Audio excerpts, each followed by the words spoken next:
ove godine stvarno rekordan broj trkača i posjetitelja, preko 1000. Ono što nam je posebno drago da smo ove godine uveli i dječju utrku koja je sjajno posjećena, veliki broj djece koji je također startao.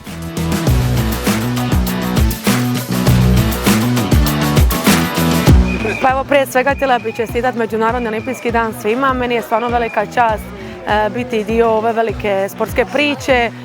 Drago mi je što se to održava svake godine ovdje na Jarunu i što se ta tradicija nastavlja i da je svake godine sve više i više ljudi.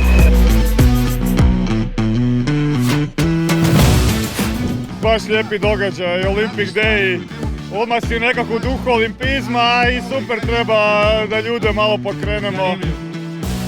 Baš je lijepa atmosfera, užitak je doći, evo lijepo nam je vrijeme, tako da je sve odlično.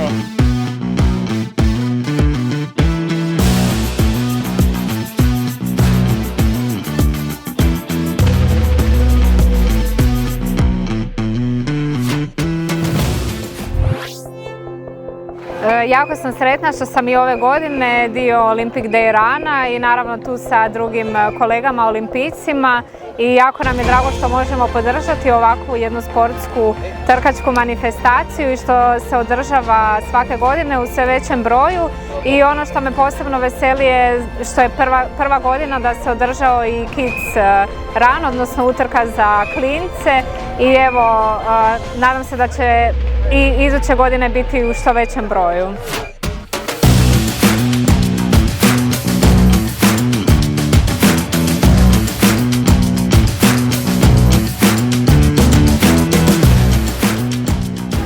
Ja sam Matej Legović, evo ovdje sam na olimpijskom danu na Jarunu u Zagrebu. Odtrčao sam utrku života skoro, baš je bilo teško, ali evo na kraju sam dobrim rezultatom završio, ali evo baš lijep događaj i puno ljudi se okupilo i baš sam sretan kad sam došao ovdje.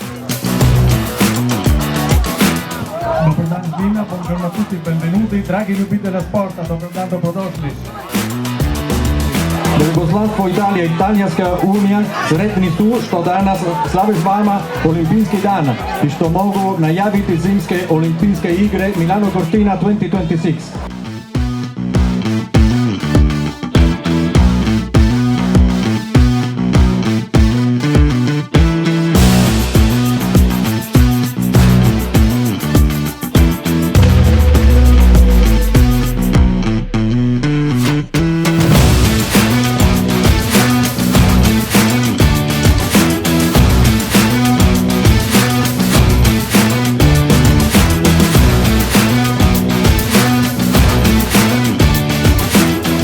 Hvala svima koji su došli na 7. Olympic Day Run Hrvatska i molim vas dođite i sljedeće godine u ovako lijepom broju. Vidimo se!